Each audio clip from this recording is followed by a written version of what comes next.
What is up, my Instagram friends? How's everyone doing this Saturday? We got a special guest today. It's kind of fun to have everyone kind of join in on these Instagram live events, and yeah, it's pretty cool just to have all these guests on. By the way, these are all people that are just doing it just for the fun of it. These are not paid people to do these things. These are friends of mine, and yeah, it's awesome just to kind of get a little unique perspective on, I guess, the pro life, quote unquote. But yeah, the big thing is that I wanted to share what's going on with these athletes in particular and the way that their journey has kind of come about. And yeah, I definitely want to showcase that. And my buddy here, Joe Dombrowski, is going to join us. And um, I think everyone knows who he is, World Tour pro rider. And he's a good dude. And you would be surprised at how kind he is to kind of answer any questions. He's always willing to give up his time. And he's out in the great state of Montana right now, right? Wyoming. Wyoming, sorry. Jackson Yeah, Hole. Yes. Jackson Hole. Did you just finish your mountain bike ride? Yeah, I got back like a hour and a half ago. So Nice, nice. You didn't get eaten by a bear, huh? no, no, actually we didn't see any wildlife, but yesterday there was some bighorn sheep across the hill, which was pretty cool. Yes, that was crazy. Joe's been sending me these crazy pictures of wildlife. It's insane. Yeah, we've recently I've seen a moose, coyote, and Uh-huh. yesterday some bighorn sheep. Nice, nice. All right, so like I wanted to kind of have you tell a little bit about, your story and, we met through Justin, our Yep. good friend, and yeah, I was kind of introduced to Joe through Justin, and we kind of met through like some PT assessments, and then I was fortunate to try to switch out his speed play pedals to SPD pedals, and I was scared for my life. I kind of tried to hide it, but I was like, how am I gonna freaking change a World Tour Pro rider's foot placement and make sure it's okay? But yeah, he's a good dude. So, can you just tell us how kind of your story and kind of your background and how you came into cycling? Yeah, so I started out racing mountain bikes. Um, so the beginning of my cycling career was mostly off-road, cyclocross, mountain bike. Grew up racing kind of around Virginia, Hmm. and then after 3, 4 years of doing that, I started getting more into road racing. A little bit of a late start, I guess, in terms of like when you look at guys that turn professional. Uh-huh. I wasn't really seriously racing on the road till I was about 18.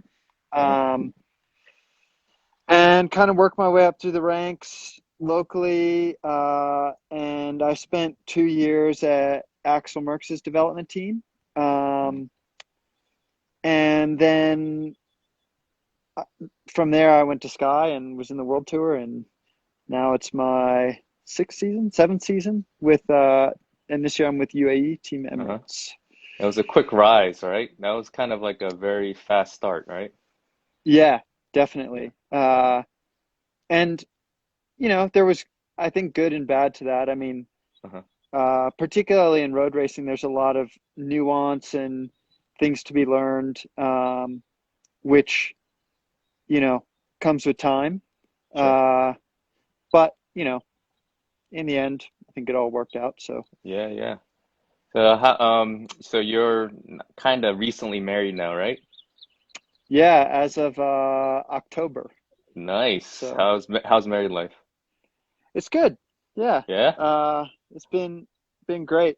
Nice. My wife's out here. We usually are in Nice most of the year, but we came back to the States around, I guess, late March. Uh-huh.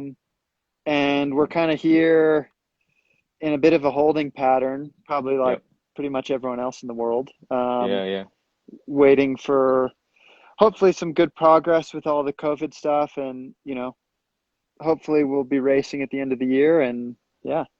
Yeah, how are you right now? I guess you're in Jackson Hole and just kind of enjoying the time there, but are you tr still maintaining training and keeping up with the program? Yeah, so there I think there was a lot of different thoughts on what you should do, and I don't know that there's any correct answer in terms of what you should do, because from a training perspective, if you think about it, we're kind of racing a race with no finish line, or an Hmm. unknown finish line. And Yeah, it's like, how do you pace for a race where you don't know where the finish line is? In the sense that we don't know when we're going to, I mean, okay, on paper, the UCI's come out and said, August racing will start again. This is what the schedule looks like. But I mean, in the end, we all know that it's not the UCI that decides this, it's governments that decide it. Um, sure. and,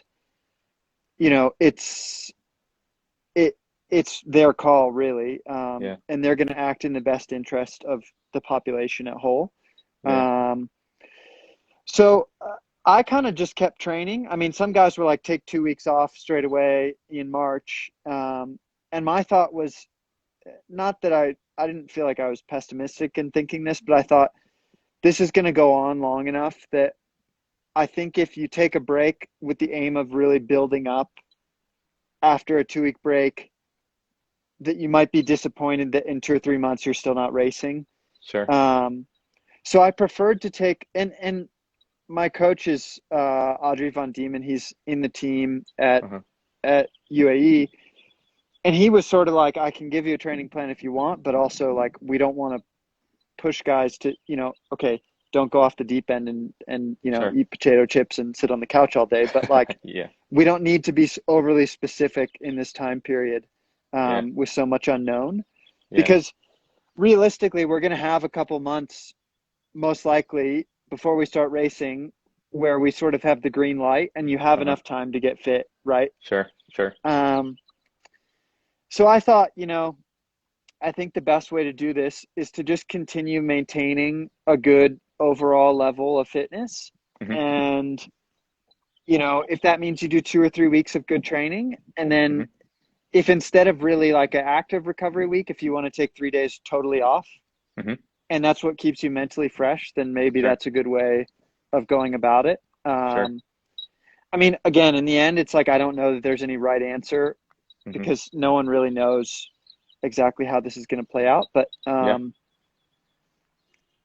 I think for me, just um, kind of maintaining a good level without it being mentally taxing Hmm. is the key. Yeah. Because it's like you don't want to be mentally fried from being overly specific, but at the same time, I don't know about you, but personally, when I like sort of get off the horse, so to speak, if Yeah. I have 3 weeks where I don't touch the bike, Yeah. then I also find it difficult to get going again. Yep. And my thinking was, okay, if I take 3 weeks off, is it going to be difficult to get going again when you don't even know what you're getting going for? Yeah, exactly.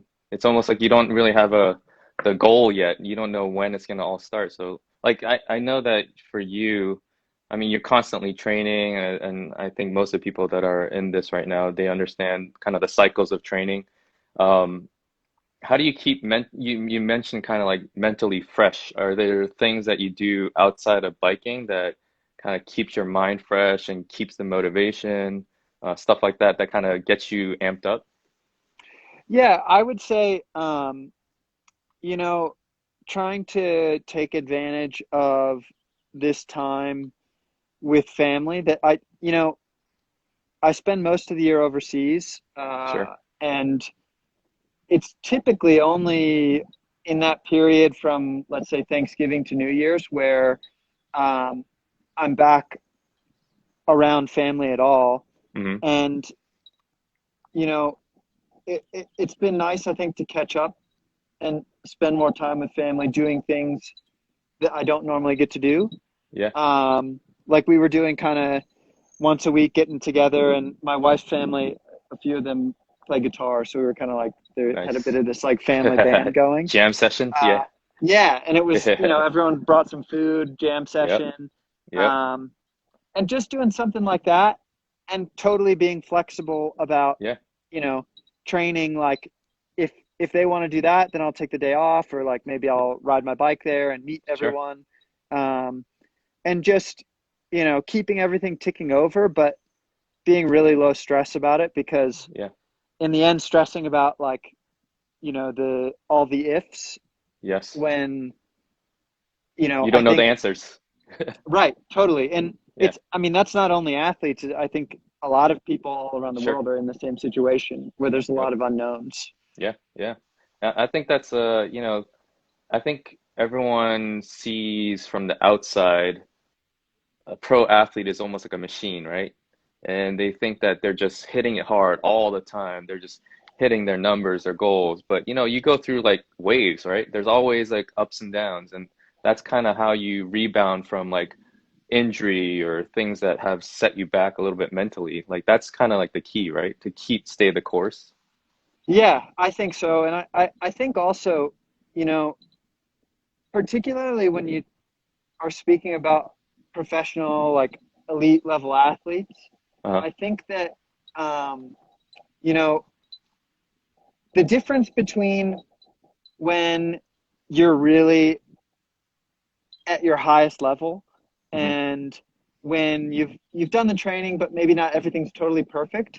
Hmm. In reality, if we looked at that on like a percentage basis, it's Hmm. not much.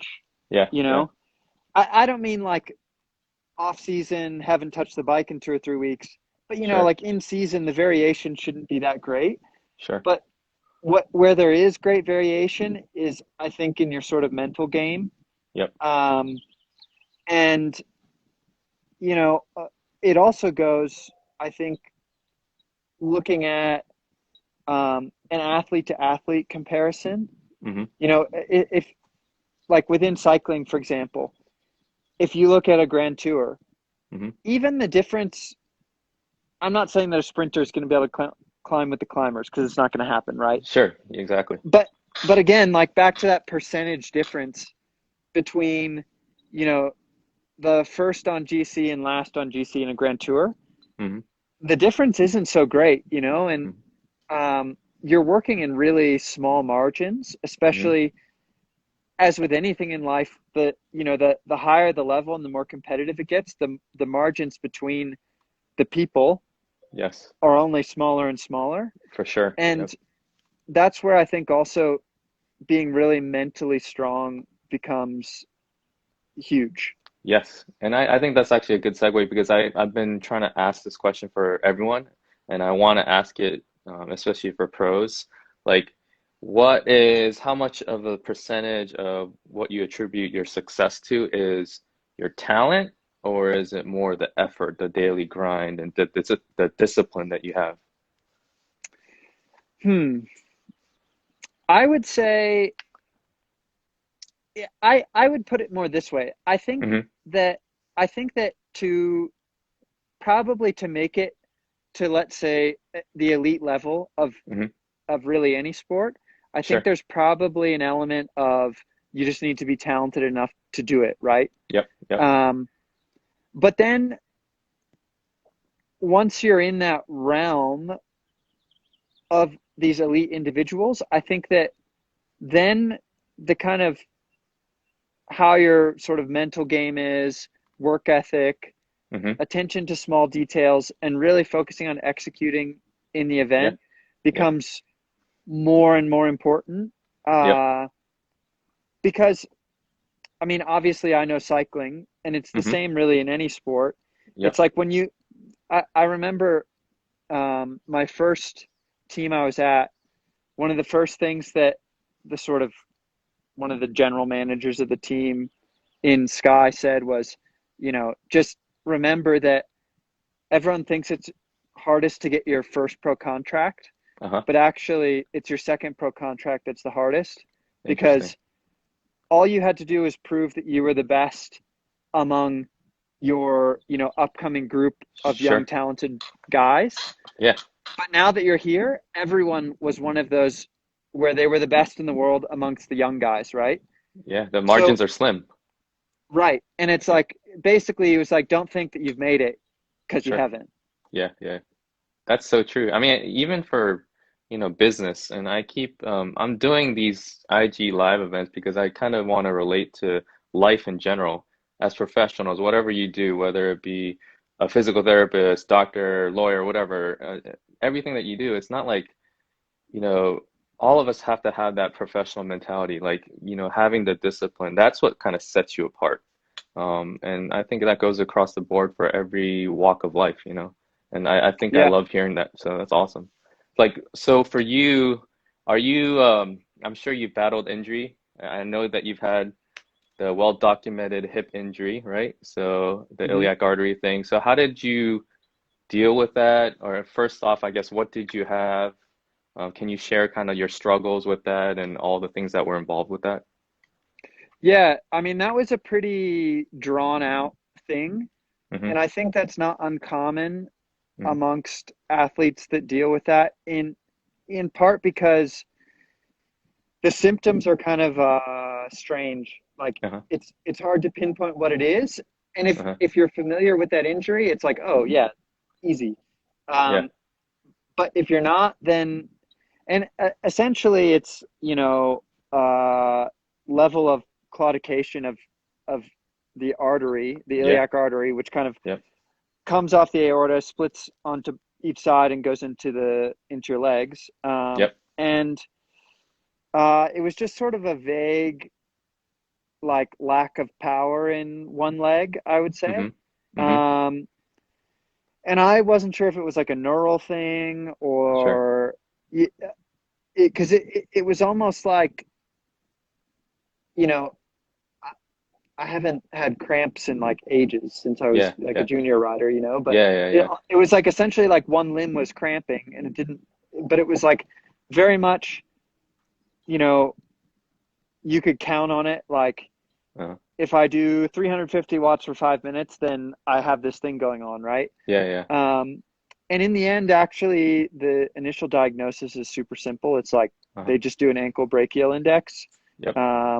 So at rest, blood pressure on one arm, both limbs, both Mm-hmm. legs, and then repeat the test again. Basically, exercise till you're symptomatic, and then you have to do it very quickly because, especially in high level athletes, the blood pressure normalizes so quickly. Sure. Sure. Um, and essentially, they say that more than a 10% drop in the symptomatic limb would be indication that there may be an issue there. And Uh-huh. then from there, they can do, further investigative tests, Uh-huh. which they did. And that confirmed it. And then did the surgery and retested again, and everything came out fine. Uh-huh. And then it was a matter of kind of, there isn't great, I wouldn't say there's not great literature on how to handle that. How to treat it? Yeah. Um, Yep. right. In terms of the recovery, it was a bit like, yeah, don't ride your bike for 6 weeks and then start, Sure. but start chill. Yeah. Yeah. Yeah. Um, and I had luckily time to kind of do I didn't race the rest of the season, so there was no rush in terms of Sure. coming back. Uh-huh.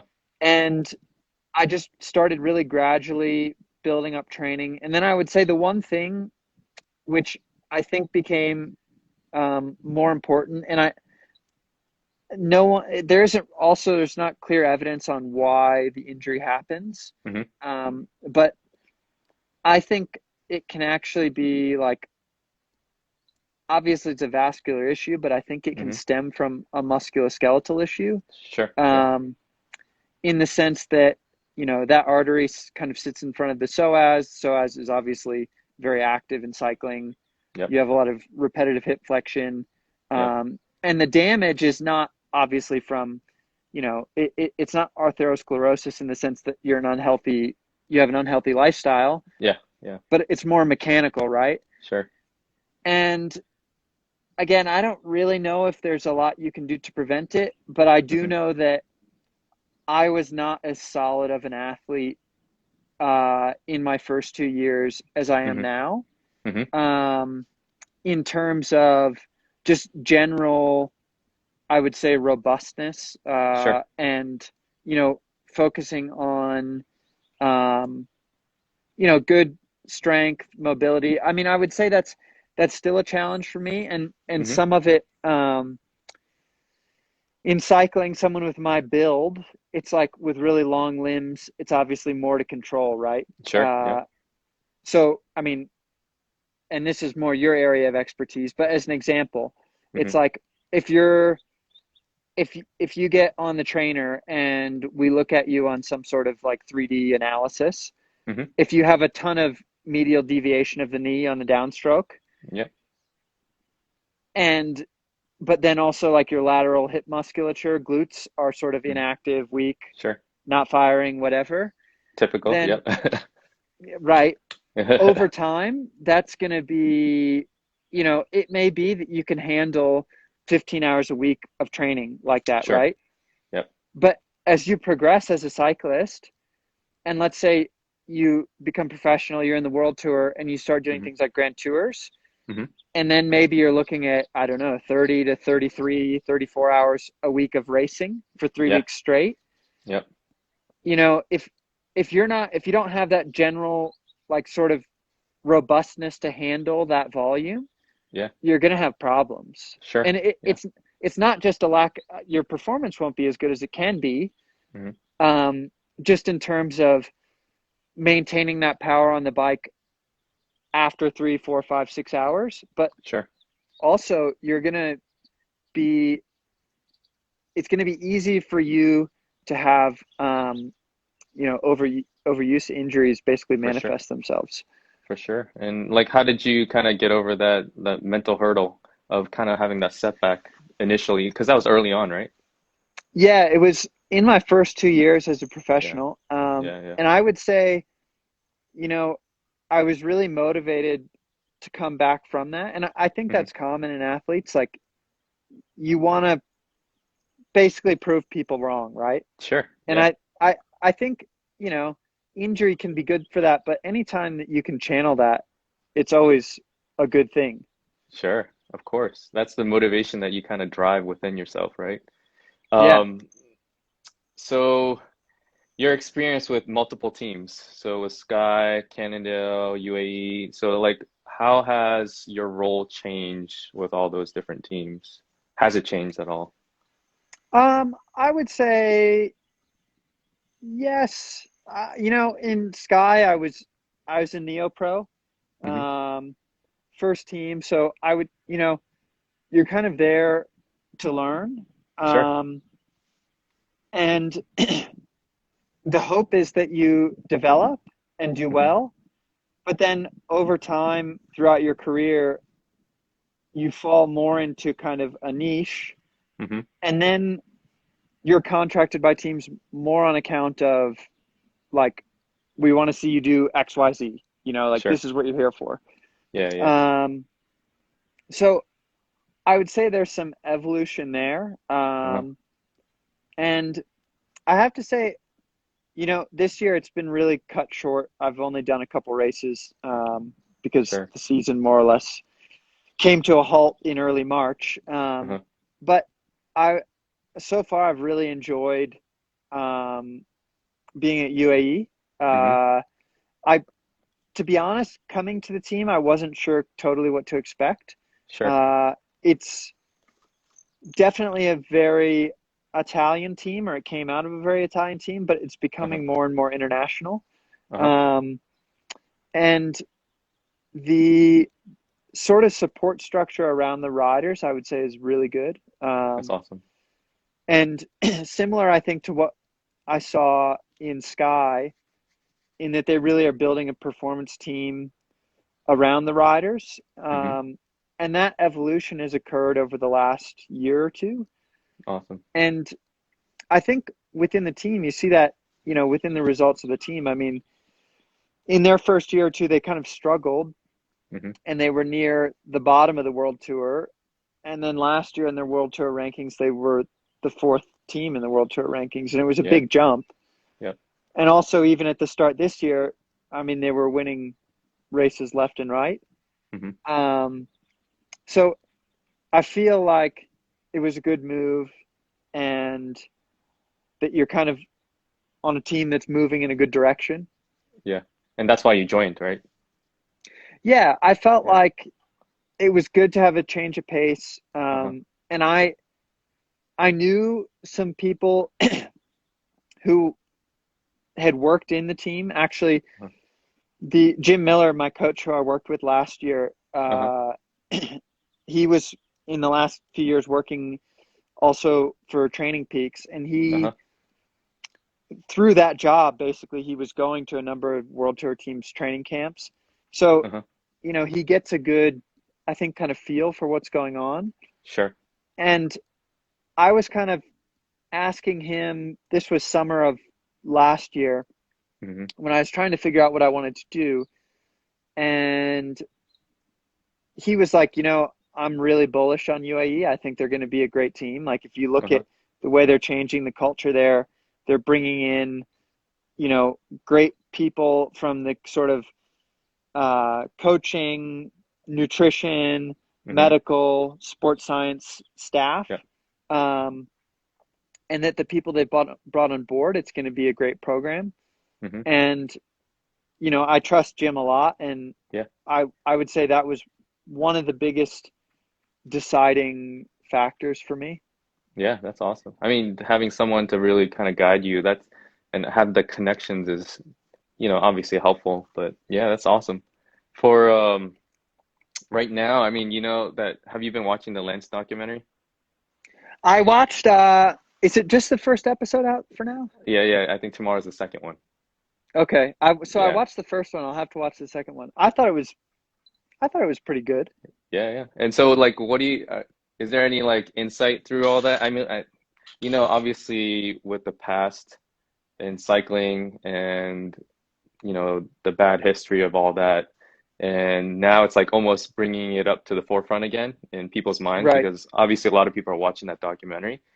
What Right. is kind of like your experience in pro cycling? Has it changed? Has the culture changed for the better, or is it still stuff going on? You don't have to be detail specific about that stuff, but Sure. like what's your feelings?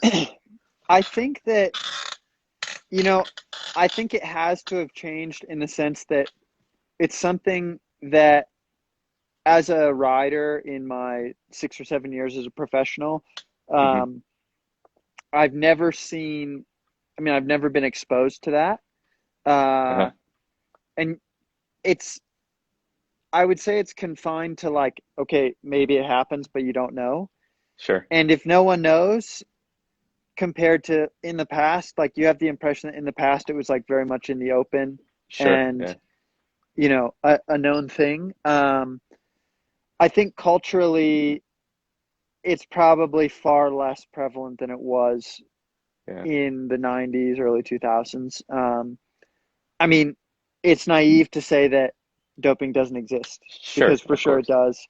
Yeah. It's always going to, Yeah. in any sort of sport, business, anytime someone can, achieve great success, make a lot of money, Of course. whatever, there's going Someone's to be gonna find a people who way. cheat. Yeah. Right. There's going to be Yeah. people who circumvent the rules, right?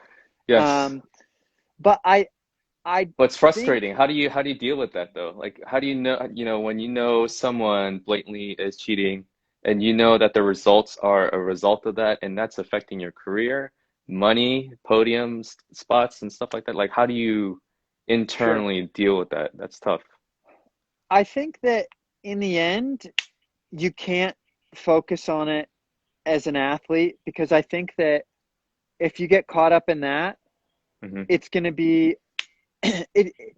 I mean, just mentally, it's not good to be thinking, well, this guy's doing this or doing that. Sure. Yeah. Um, I think, you know it's best to just kind of not. I mean, I would say not let it bother you, but I don't know that it's really that prevalent anyway Yeah. Yeah. anymore. Yeah. So it's like, I mean, I'm sure it still exists, and but in the end, I do believe that some of the guys winning the biggest races in the world are clean. That's okay. That's So hopeful. Yeah, I mean, Yeah. and I think that probably a lot of them, the majority of them are. Yeah. Um, so, uh, I think it's something you can believe in, and it's funny. I remember last year having a conversation with my teammate at the time, Mike Woods, about this, Mm-hmm. and we were kind of like, I feel like we're in this sort of golden era of Uh-huh. clean sport Uh-huh. where, and maybe people think this is like, we'll laugh at this or whatever, but essentially, like, it's gotten a lot better, Uh-huh. but like at some point, you know, are sort of drugs and whatever else gonna get ahead of the game again? Do you Yeah. know Yeah. what I mean? Sure. Sure. Almost like, essentially, we were like, we feel really lucky to basically be professional athletes at this time. Yes. Yeah. And I don't know that you can say that for all sports, but I think within cycling that you can. Yeah. Um, so I think also that the level of the bunch has gone up a lot, Yeah. Yeah. and people like to point at, like, well, they climbed Alpe d'Huez in this time in 2005 when everyone was doping, and now they climb it faster. Like, how is it possible, right? Yeah. Yeah. Yeah. But I also think that at that time I don't think that there was the same level of detailed focus that there is now. Sure. And I think to think that it's not possible to surpass dope performances Yeah. clean now Uh-huh. and in the Uh-huh. future, I think is I think you're just wrong, you know? Yeah. So I mean, you think the specificity of training and the focus of sports performance and all the holistic stuff is really bringing up the level of the athletes right now that are clean? that, and I think also that you just continue to find better and better athletes. Sure. I think Yeah. the They talent evolve. pool, I mean, people used to say it was impossible to run a mile under 4 minutes, Yeah, that's true. right? Yeah. And Roger Bannister did it. And Yep. now lots of people do it. Yep. People said that it was impossible to run a 2 hour marathon. Okay, that's a little bit more Okay. like, it It's seems like okay. Yeah. Yeah. at this point in time, it seems like you need special shoes and people to Sure. draft off of and whatever. But I do think at some point, without any aids, without a downhill course, without whatever, I think that Mhm. someone's going to break a 2 hour marathon. Yeah. That'd be awesome. I think that's, and I think it's not only sport, it's just in general. Um, and even I was riding with some guys this morning and we were talking about this, in Hmm. that I think, you know, you should never discount human ingenuity, Hmm. in the sense that, like, even think about this whole dilemma that we're in now, like this COVID-19 and blah, Yep. blah, blah. Yeah. Yeah. Um, I mean, normally a vaccine, they would say, would take a minimum of what, 18 months, 2 years, whatever. Hmm. But it's like, you really do have so many great minds all around the world working on this. And I think, humans are coming together on it. And I think, you know, whether it's sport or whether it's solving a crisis like this, that, even when times seem like pretty rough, there's always forward progress. That's awesome. Yeah, that's good hope. And I actually remember our discussion, like when second time I met you, one thing that stood out, like out of all the things that you said for some reason that day, you were like, man, the human body it can do amazing things. And that just kind of stuck in my head for some reason. Just coming from a professional athlete and like getting to the level that you're at, it's like that always rung in my head, even when I'm training and doing my own thing. I'm like, dude, you're right. The human body is capable of doing more than we can ever think of. It's like, how much are we going to put our effort into changing the way that we think and approach physiology and whatever, It's pretty Sure. amazing. Yeah. So, I mean, even um, like in the sense of, you know, and I'm not saying that if you train, 50 hours a week, you're going to be better, sure. Yeah, yeah, yeah, but yeah. it's like, who's to say how much training, you know, the human body can actually handle, and whether Yeah, you get,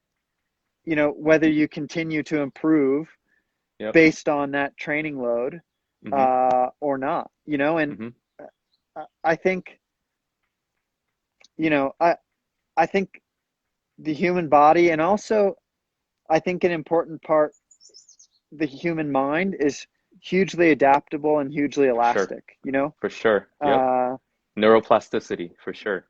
totally. I mean, Yeah. Yeah.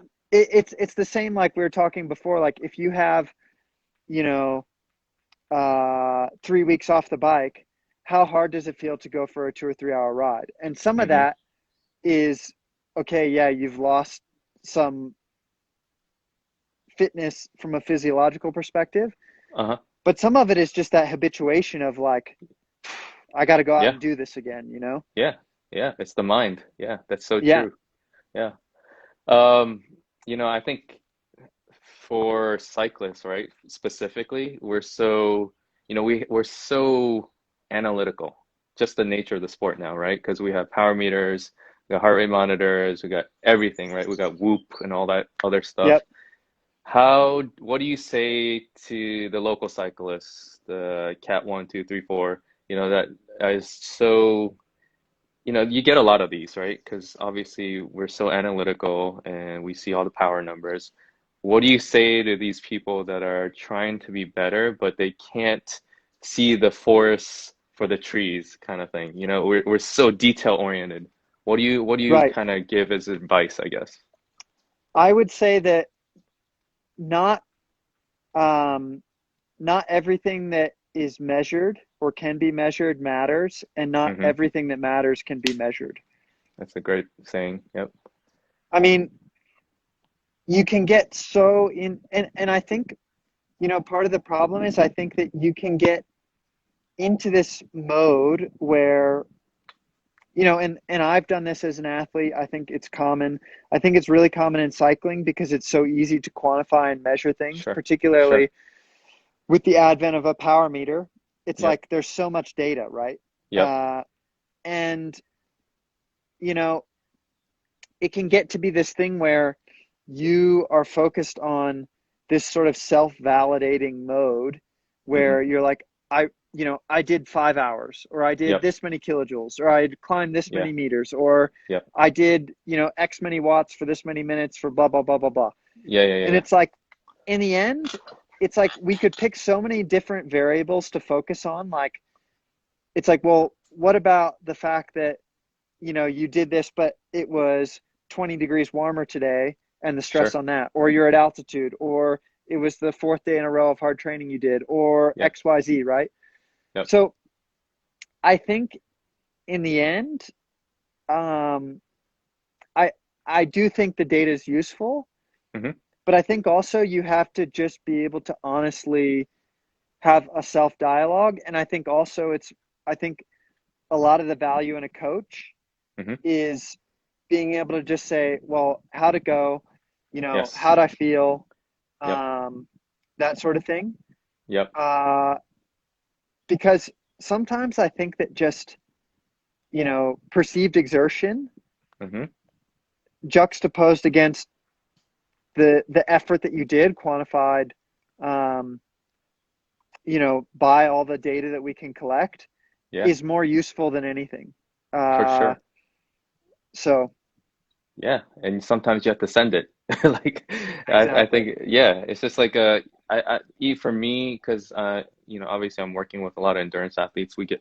I have to seriously like step back, especially because they're coming to me with injuries and they're already dug a hole. And it's almost like I got to simplify things and be like, okay, you ran X amount of hours, or you were cycling 30 hours or whatever. Let's just scale it back like to like 15 or 10 hours, or just cut it by 50% and just go by Right. time and forget the power data and all that stuff and just like start from scratch, feel how your body feels, be honest. That's the first thing. It's like you got to be honest with, take a real good self assessment every day and be like, okay, something's not feeling right. And I think that's a hard place for like amateurs to kind of get to. It's almost like Yeah. they're like stuck in this like I got to get better, I got to put more hours, I got to keep training. It's so hard for people to do that. I don't understand why it's that difficult, but yeah. Right. And you know, yeah, I would totally agree. And as an example, it's like here now I'm in Jackson Mm-hmm. and doing probably half my training on the mountain bike, Mm-hmm. and I don't have a power meter on my mountain bike, Nice. but it's like, does it matter? Do I Yeah. care? I mean, I can it I can I still have heart rate, and if Uh-huh. anything, speaking of like heart rate and power, I totally Uh-huh. think that heart rate nowadays is totally undervalued, and For everyone looks at sure. power all the time. A lot of people don't Yes. use heart rate at all, don't wear a heart rate strap. And I'm like, Totally okay, agree. here's the thing is power is just It's your output. is an It's output. external. Yeah. It's an external output. It's like, Yes. how much force are you putting around that pedal in a circular motion, Sure. times the velocity that you're doing it, right? Yeah. That's Yeah. all it is. Yep. But in the end, it's like, are you interested in that? Or Mm-hmm. if we're looking at training data, and I know heart rate in and of itself, it's a lot more useful with power, but I think it's really Mm-hmm. important to include that as well, in the Yep. sense that heart rate is what's really going on, you Yeah. know? It'd be like, if you have a car that is overheating and you have, Mm-hmm. no gauge for that, or it's running on half the oil it needs, Yeah. and you never Yeah. bother to check the oil, and you're just Yeah. destroying the engine, you Yeah. know? Yeah. You got to take that internal check. That heart rate is our most, I guess, the window into our body. And for some reason, people just tend to just chuck it or hide it or whatever. It does it. I don't get it, but yeah, I totally agree with that. So. Yeah. Um, I have some random questions, and I think if people are watching, if you guys want to submit questions, there's a little button on the bottom with a little question card thing. Feel free to put that in there, and I'll ask Joe. Well, hopefully, it's appropriate. I'll filter out the ones that aren't appropriate. All right. So the first one was, now that you've been a part of a few teams, what are the key differences in approach, principles, i.e., training, nutrition, tactics, team building dynamic that you've observed? I think we already kind of went through that with like Sky. You kind of already mentioned that, but there was another one from Eric on Instagram. If you had only two choices, Folgers or Maxwell House, which would you drink, or would you just quit coffee forever instead? uh I'm probably snobby enough about coffee that I would just stop drinking coffee. You would just quit it? I think so, yeah. I mean, maybe tea. Tea, yeah, that's a good one. All right. What coffee maker do you use, or what coffee machine do you use? So Do you have a Rocket espresso? I do have a Rocket Espresso, Uh-huh. and so that's my like at home Go to. machine setup. Uh-huh. Uh-huh. I sometimes will travel with an AeroPress, like at the Grand Nice. Tours. I like to do that. Uh-huh. I just find, I mean, I always wake up early, usually Uh-huh. earlier than whoever my roommate is at the race. Uh-huh. And I kind of like to like wake up early, go down to the kitchen truck, chat with the chef, get my boiling water, do my AeroPress. I don't know. It's like sort of this like cathartic Nice. early morning stage race routine. Nice. I like it. Um, let's see. Are you planning on doing an Everesting? Actually, Justin asked this. Are you gonna Everest Jackson? There's funny actually. So Teton Pass is like, well, pretty much just behind us. No way. Um, and there's this amazing group here called Friends of Pathways that Uh-huh. does a lot of the paved bike path and mountain bike trail maintenance, advocacy, etc. Mm-hmm. Um, and there's actually a paved bike path that kind of is like this switchback thing up Teton Pass, and it Mm-hmm. it meets up with the main pass road. But I think it's 6 or 7K at 10% average. Dang. Uh-huh. And it's closed. It's only open to bicycles.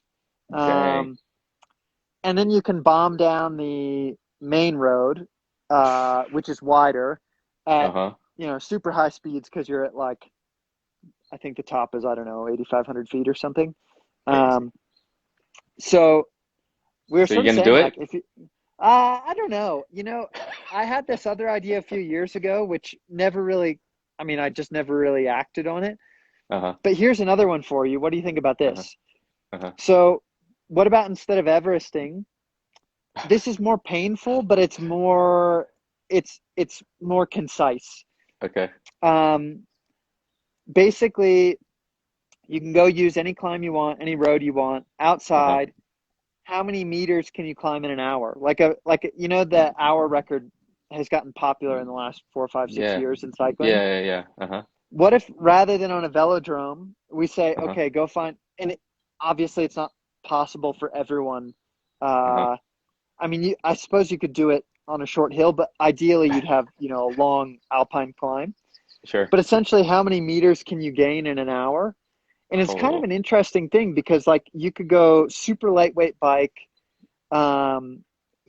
minimal hydration, nutrition, and then totally scout out the right climb, like good pavement, good wind, ideal temperature. You wouldn't, Ideally, you'd start probably from sea level Uh-huh. because then you have better power. Uh-huh. Um, so it'd turn into kind of this game to like, where do you find the perfect location for this? Yeah. Uh, You've and this obviously thought about actually, this.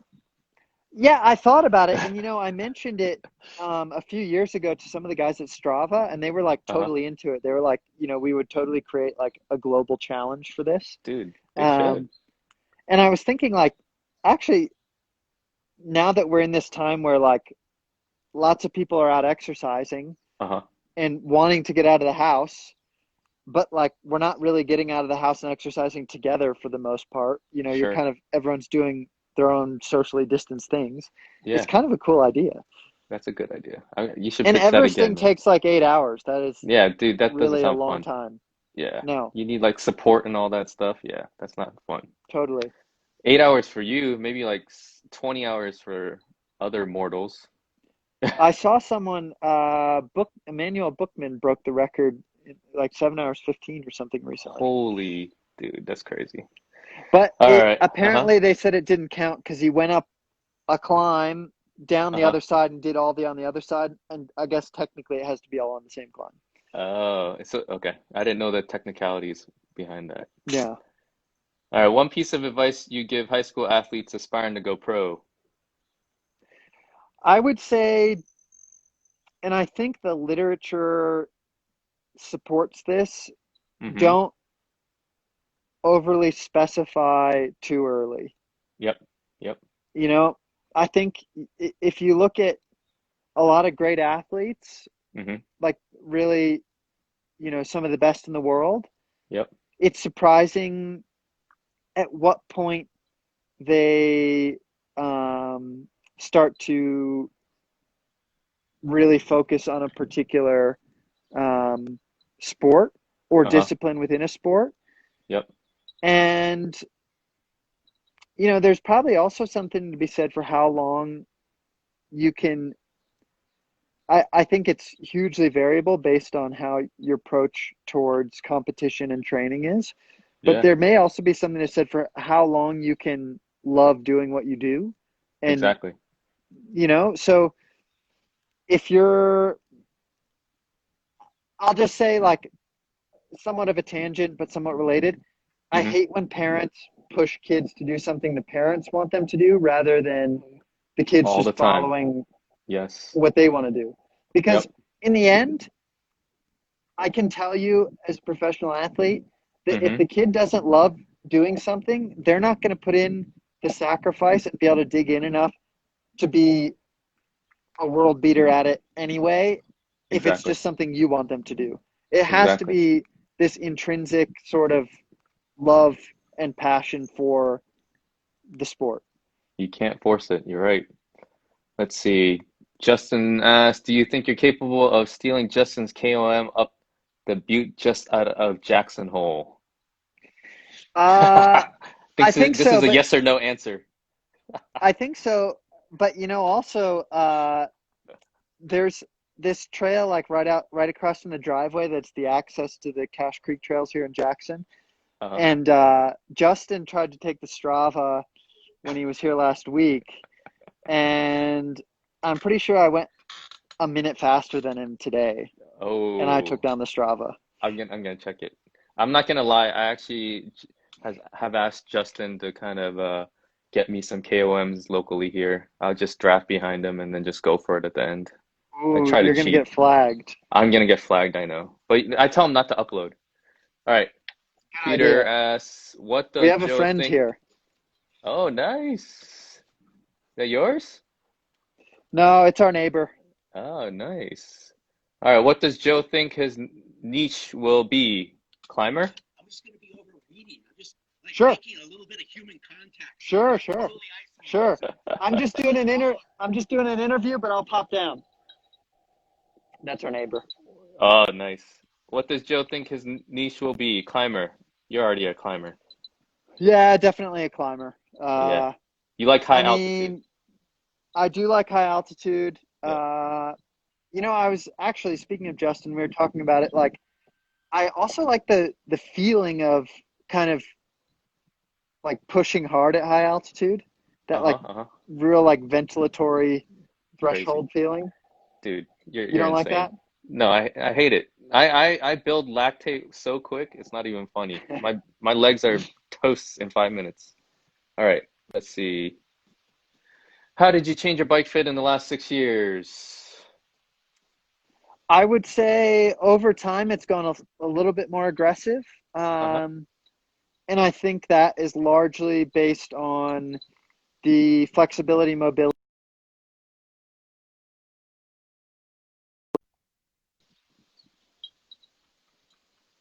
Sorry, we lost you. It was a flexibility and mobility.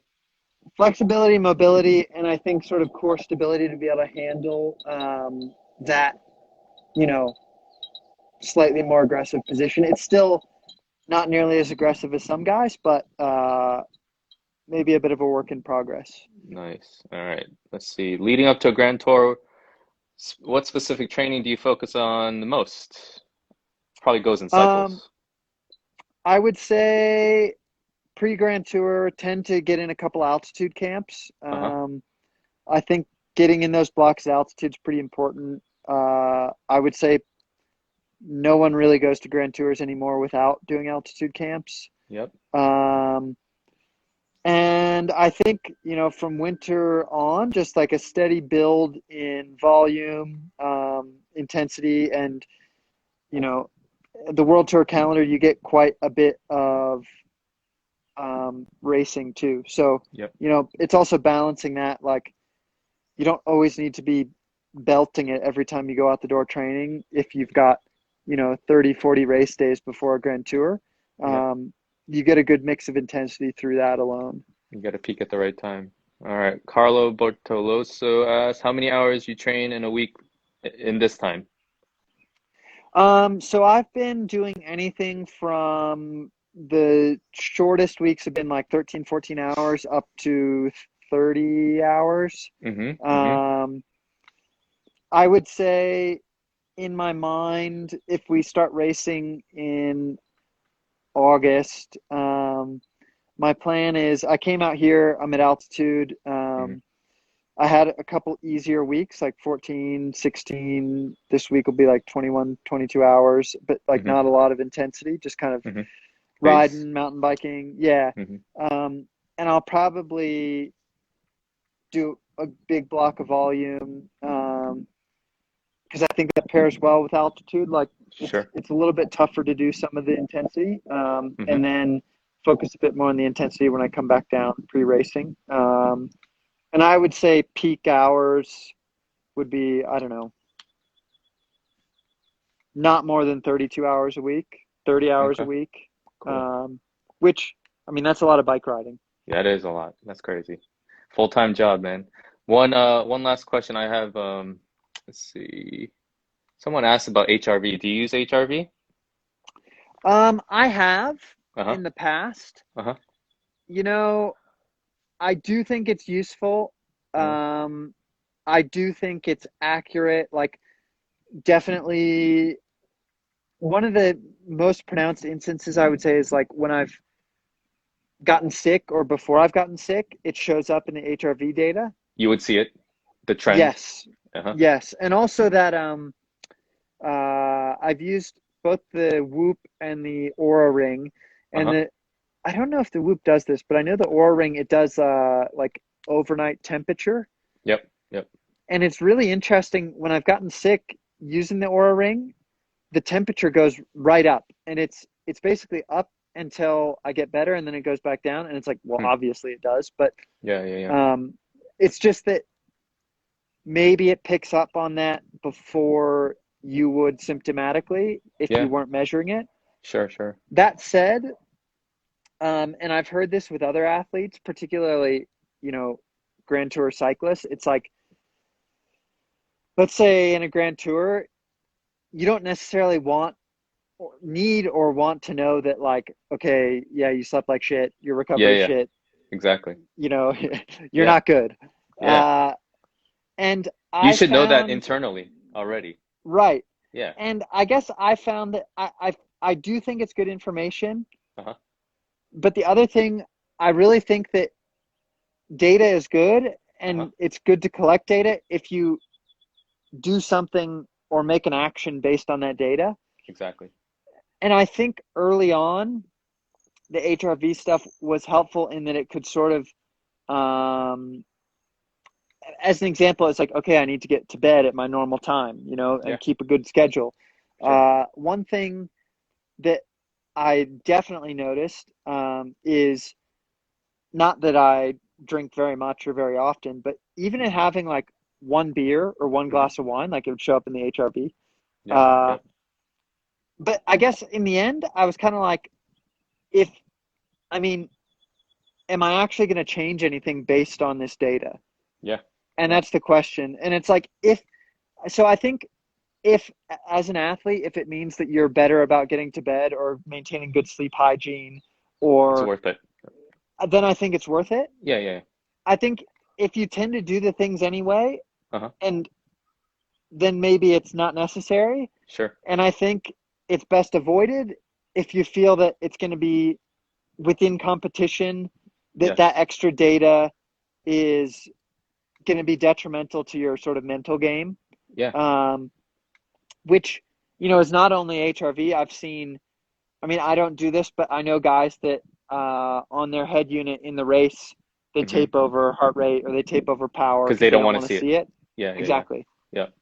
Yeah. I mean, for me, as a not even a good athlete, like I used the Whoop strap for like 16, 18 months. So I have a pretty good log of data and I use it Right. religiously. And I just Yeah. found I found myself like almost stressing over it.